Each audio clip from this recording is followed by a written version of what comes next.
back WNST North matchup. Ravens coming off the bye. We don't know who the quarterback's going to be.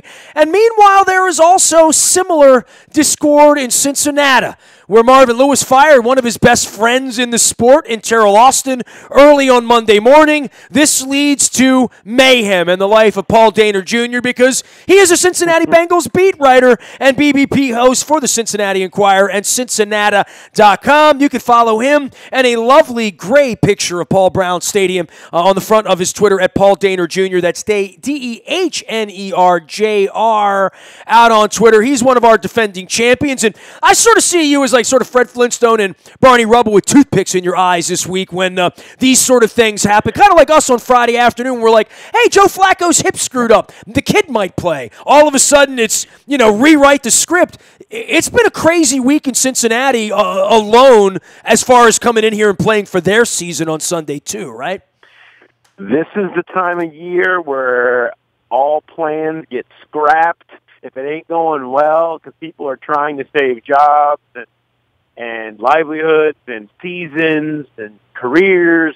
And if this is when it happens, and you're right, I think both sides are feeling it. Look, this game, the importance of this game from a Bengals perspective, obviously, the Ravens, you can speak more intimately on that. It's important for both teams. But from a Bengals perspective, this baby's been circled for a while because they set themselves up with a strong start to be able to really take the lead in the hunt for that last playoff spot. Their schedule is generous down the stretch. They still got 2 against the Browns, which obviously is no gimme. But they've got 2 against the Browns. They've got Oakland and Denver at their house. They've got a lot of winnable games left on their schedule. The Ravens on the road is one of those 2 like teams that you thought would be maybe at similar levels, and maybe a matter of who wins it would be a determining factor. You have a chance to really put the Ravens pretty far in your rearview mirror if you can win this. If you have the tiebreaker and a 2-game lead.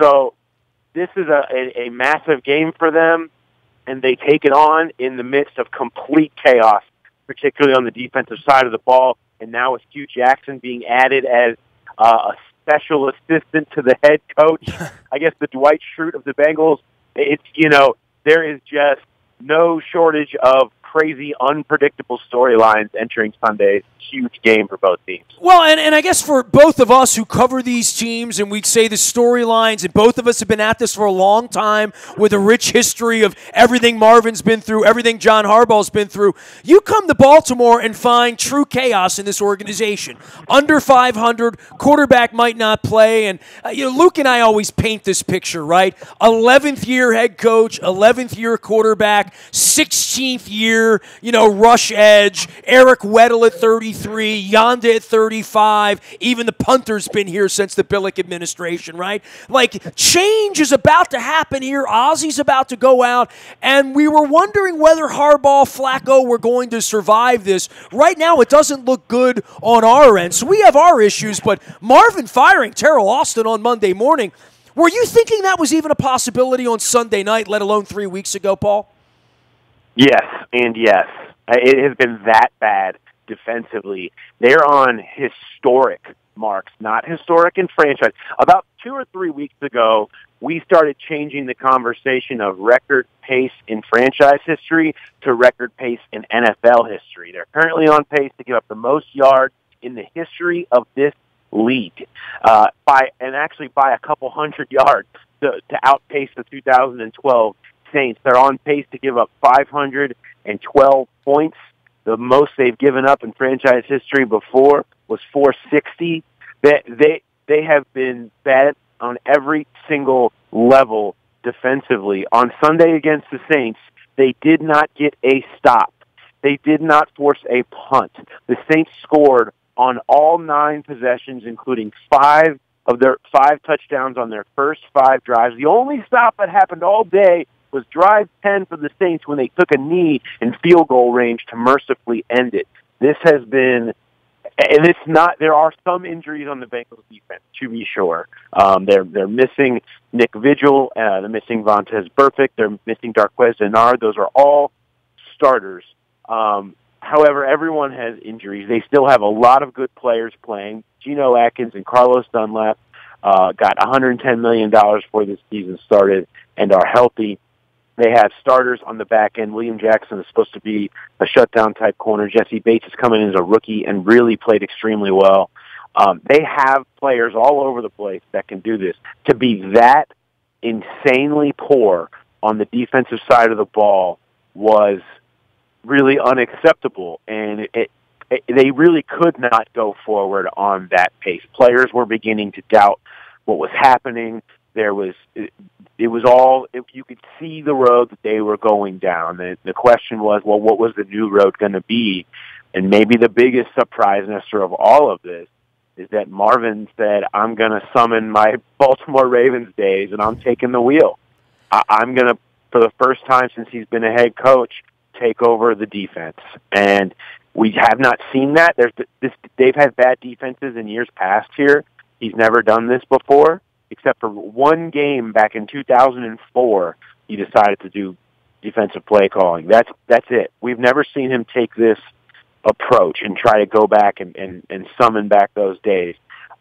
So that was a surprising element to this for me. Not that Terrell Austin is gone, because quite honestly, it would have been pretty crazy to see them continue to go down that historic road. Are you shocked that it didn't work out? I mean, relationship-wise, and with a decorated guy and a guy that came very close to being a head coach in the league, a guy I know and like as a secondary coach here. But, I mean, firing a decorated guy. And Marvin, I hear Marvin's voice in my ear because, I'm closer to him than I am most coaches, and we've had hundreds and hundreds of hours of conversation, but I can see the smile on his face saying, we don't get dumber around here as coaches. We really do get smarter as coaches. I hear Marvin say that, and I hear it in my ears. Terrell Austin's a decorated coach in the league.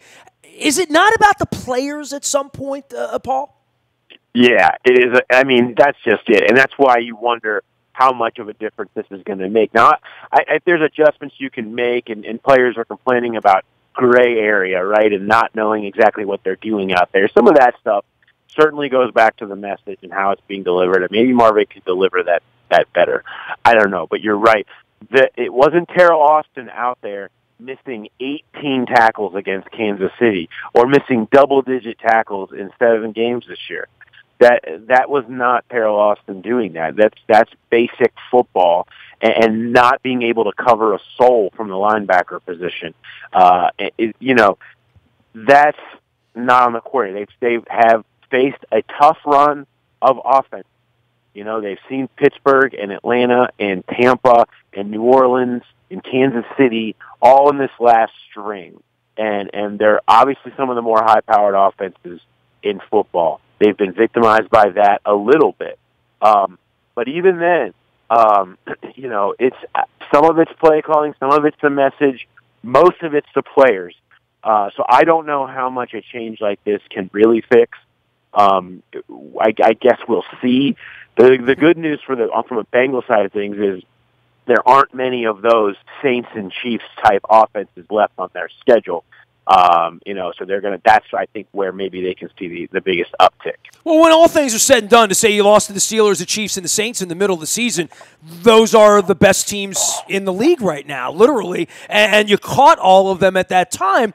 Vontaze Burfict, Paul, we talk about him a lot, and he is in the middle of all of this, and, I compare him to like a Ray Lewis and to say he's a guy outside the city where no one's going to get it, they're not going to understand it. The difference is Ray actually came and played, and, on the field there was no one like him. In Burfict, it feels like Marvin married him and the organization married him, probably to their detriment in the big scope of things when guys like you write about the totality of what Vontaze Burfict's promise brought. What do they say? Your potential is going to get me fired, son. Yeah, Vontaze Burfict has not only barely played this year, 4 games with suspension, then he plays 3 games, and gets hurt. Which has been totally his MO for the last 3 years. He's been suspended and hurt consistently, and overweight. Those have kind of been the things that you mark of him, and you get 2 to 3 good games out of him a year. That's what's been happening since really 2016. And that's who he is right now. So to continue to have him and count on him, really. I mean, they never needed him more when he came off suspension because their linebacker room was really struggling, and he's never played worse. He missed 5 tackles alone against Kansas City, including a couple that went for touchdowns, and that is where they're at. I mean, that's who he is. It feels like the end of his run is coming here. I think many would argue that should have came earlier. But it's funny you mentioned inside the city. I mean, they still like him. He's their bully. Fans like the idea of having someone like that on their team. Obviously, I think it's apparent the way most of the rest of the league outside and obviously in the league office, the way they feel about the way that he plays. Couple $1 million in fines before it's all over with. Paul Dehner Jr. covers all things Cincinnati Bengals. You can find him out on Twitter as well as at Cincinnati.com and the BBP host for the Cincinnati Enquirer and podcasting and talking all things. And I guess for this week, this is as tumultuous a week as you've had in the organization. And you mentioned bringing Hugh Jackson back, who is Marvin's Kemosabe and was up in Cleveland doing his thing there. It is crazy that we're going into week 11 here and the Bengals and Browns haven't played each other. And when they do, the Browns will be paying Hugh Jackson to beat them. That's another fascinating part of all of this over the last half of the season is that the Bengals should be able to beat the Browns twice without A.J. Green, without Vontaze Burfict, and certainly with their old head coach, you'd think. Yeah, it's funny. We actually, on the podcast, way back in our season predictions, we took odds on what are the odds that Hugh Jackson is on the Bengals sideline when these two teams meet. Which week was that you did that? That was preseason. This was back in training camp, and I said it was a coin flip at that point. We both kind of agreed it was a coin flip. It was whether he could hang on to his job in Cleveland, not whether he would immediately come to Cincinnati. It was the clear landing spot that would be waiting for him if he wanted it.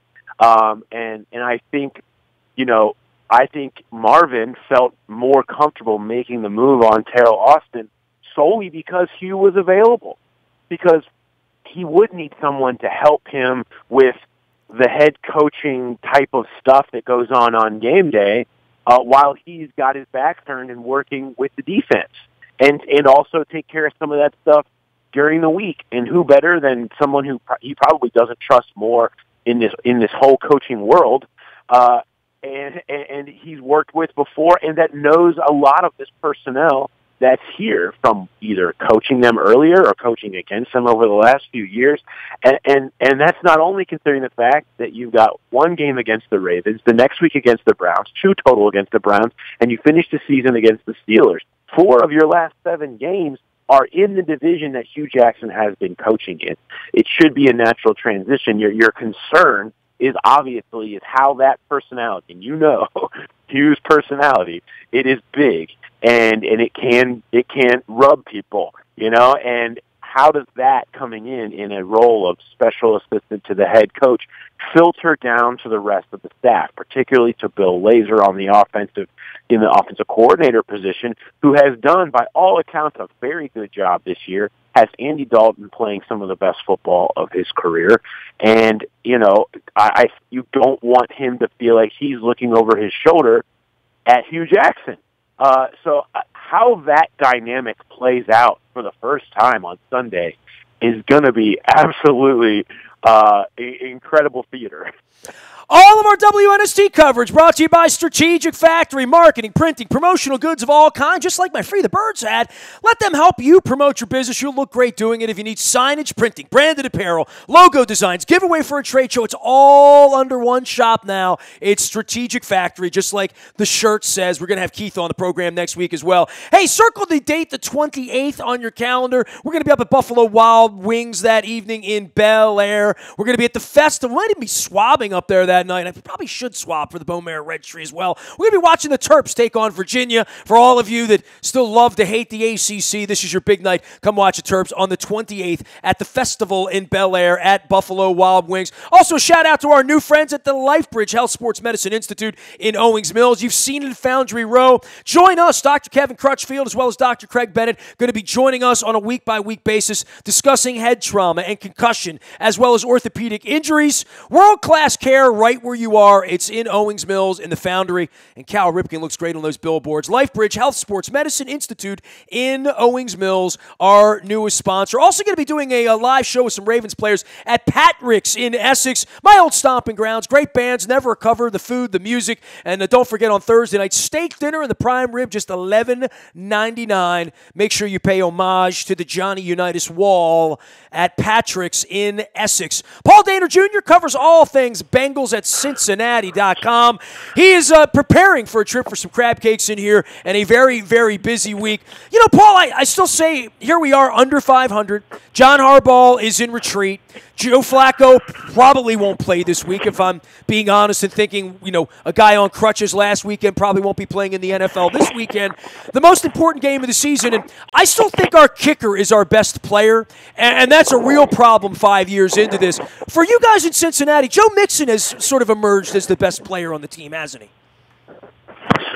Yeah, right now, I would say, I mean, you know, I think Dalton has probably holds that title for the role and the importance, but right now he's our strongest weapon, I would say. I mean, you know, without A.J. Green, Tyler Boyd has played extremely well, and I think that's part of the equation for them now.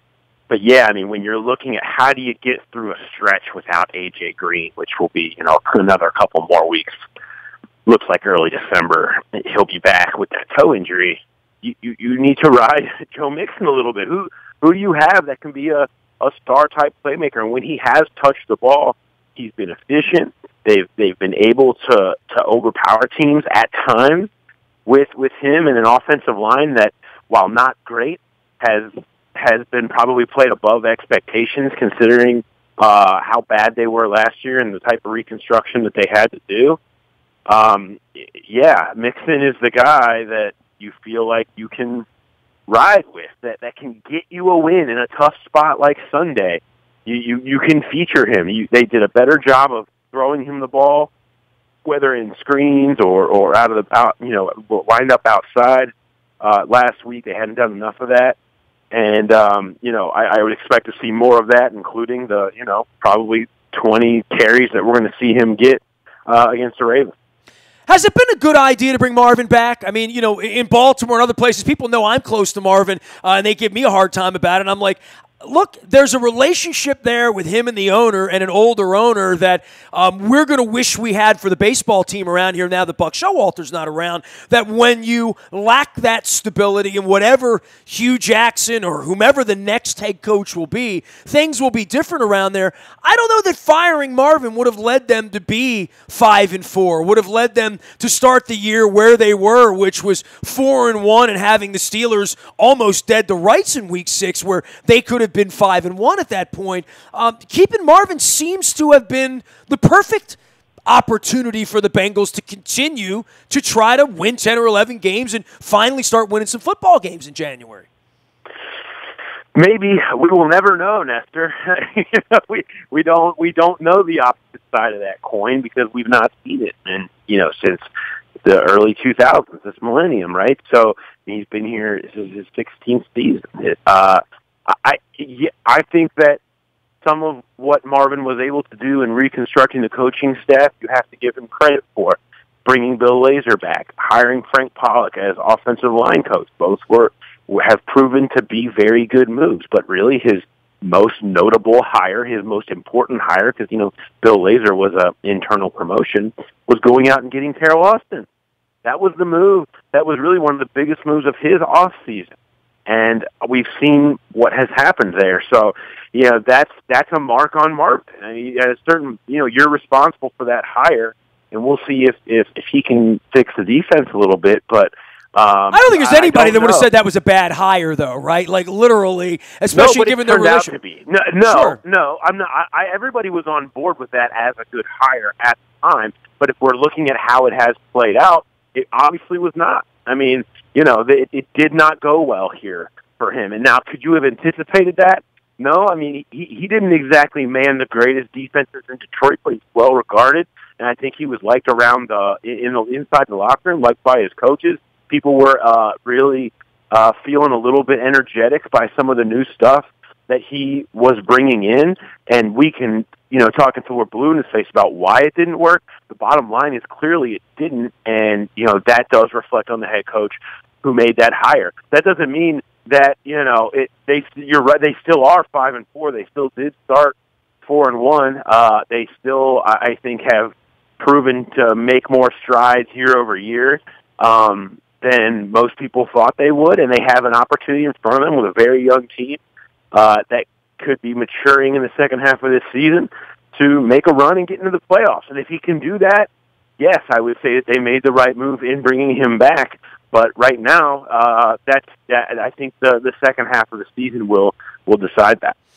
He is Paul Dehner Jr. He covers all things Cincinnati Bengals. He's not bringing me any chili, but I will host him with some non-tourist crab cakes around here at a location like Costas. You can find him at Paul Dehner Jr., DEHNERJR, out on the Twitter thing, as well as at the Cincinnati Enquirer and Cincinnati.com. Man, this is an interesting place for both of these franchises, but everybody's still looking up at Pittsburgh, right? Like they're the elephant in the room. We all think they're going to go away. Every time we get on the phone here in August or September, we're like, well, this is the year they're going to slide back to 8-8. Defense isn't that. Roethlisberger's aging, blah, blah, blah. Le'Veon Bell, blah, blah, blah. And yet here we're all playing for second place again, right? Yeah, I mean, I don't know if they're an elephant anymore. I think they're just a bear, right? They're just eating everyone. I mean, the Bengals. The thing that the Ravens have is at least they've beaten the Steelers occasionally. I mean, the Bengals are what has defined them as a franchise over the last really 5 to 10 years has been their inability to beat the Steelers. I mean, in big spots, in regular season spots, particularly at home where they're 2-16 under Marvin against them, they've lost 9 of 10, 7 in a row, and all of those in years where a win or two would have flipped everything. And that's not even starting to get into the 2015 playoff debacle between those two teams, which was one of the best teams that the Bengals had in a long time. And, it has really defined them, and their inability to solve their Steelers problem is an issue. Now, come head-to-head with that in Week 17, in Pittsburgh at a game where I'm positive something for the Bengals will be on the line, and we'll see if this season ends the same way that it's been ending for them in recent years, and that's usually Pittsburgh landing the final blow. Well, you go the other way and say, well, the Ravens always struggle with Cincinnati, right? Like, that's been their Waterloo in recent years for Flacco as well. And looking at the Bengals, right, you say, well, they're not any good. Their defense has been awful, historically bad. They've been blown out by a couple of really good teams here. But the rest of the way, you look down and say, winnable games, Cleveland and Denver at home, winnable game, Oakland at home. You start to add it up and say, well, that'll get them to 8 or 9, and then they could be playing the backup quarterback here this week, which may be worse than the starting quarterback for Cincinnati. But you do get the vibe that, Christmas week, the Bengals are going to be something that looks like 7-6 or 8-7 or 9-6, just some place where they can find a pathway to the playoffs. It's far from over for the Bengals. No, I mean, I would actually say they're probably the favorite to get that 6th playoff spot when you look at their schedule and when you look at how they've played against teams they should beat this year. They've beaten the teams they should beat, and they've got 4 teams they should beat on their schedule, and I'm not putting Baltimore in that mix. That's 9 wins right there before you even talk about the rest of the schedule. So if they can just do that, which is something that they have done already this year despite all their problems, then that's enough, And so, and you look around the rest of the AFC, the Colts going to make a charge. The Bengals doing a tiebreaker on this. Is Miami going to hang around? The Bengals beat them. They have a tiebreaker on them. Is Baltimore going to make the run? Well, currently they have one win against them, and we'll obviously see how huge this game is on Sunday. A lot of the teams, Tennessee is the only team that they haven't played where you're going to be like wondering about tiebreakers. Otherwise, they have head-to-head. So it stacks in their favor if they can just figure it out, and I think that's why you've seen the moves that have happened here in Cincinnati this week. Is there is a sense of urgency, understanding how much this opportunity is in front of them to get to the playoffs and get a win or two and end this playoff drought thing that has been hanging over this franchise for 27 years. And they absolutely have to kill if they're going to go forward and ever do anything. And who knows what could happen if they made it into the playoffs. So I think that's why they fired the coordinator. That's why Marvin decided now's the time I'm going to take over. That's why Hugh Jackson's here, because they look at the schedule, they look at what's in front of them, they look at the rest of the AFC, and they see opportunity and understand that they have a chance to get into the playoffs and possibly make a run. And so, it's all right there for them, even if they just beat the teams they should. Large football game on Sunday here at the Purple Crab Cake. Paul Dehner Jr. will be joining us from Cincinnati along with the Cincinnati Bengals. Game time is 1 p.m. Get your rest. Paul, always a pleasure to chat with you, man. We'll send everybody out to Cincinnati.com. We'll see you on Sunday, pal. All right, thanks, Nestor. Busiest man in Cincinnati, not named Marvin Lewis. There he goes, Paul Dehner Jr. You can find him on Twitter as well as the BBP host for the Cincinnati Enquirer, and is also a cornhole aficionado, so I probably should hook him up with the Wolf Pack while he's in here. Nasty at WNST.net finds me. I am out on Facebook, Twitter, LinkedIn, Snapchat, Instagram. We stream live on our Facebook as well as our YouTube WNSTV channel. The BuyAToyota.com audio vault has great stuff in there, including 2 interviews with band members from Kansas, including violinist David Ragsdale and singer Ronnie Platt. That show is down at the Modell Lyric on the 24th. That's next Saturday. A little post-turkey. Maybe they'll have some cranberry waiting for me there, but I'm going to get to the point of no return next Saturday night with Kansas. Beach Boys Christmas show on December 2nd. Mike Love's going to join us this week. John Mellencamp, Joe Bonamassa, all coming up, as well as the Sesame Street Live this weekend and the Charlie Brown Christmas on December the 9th. There is magic at the Modell Lyric. Learn more at modell-lyric.com. Nasty at WNST.net is the best way to find me. We are WNST.net, AM 1570, and WNST Towson, Baltimore, and we never stop talking Baltimore sports.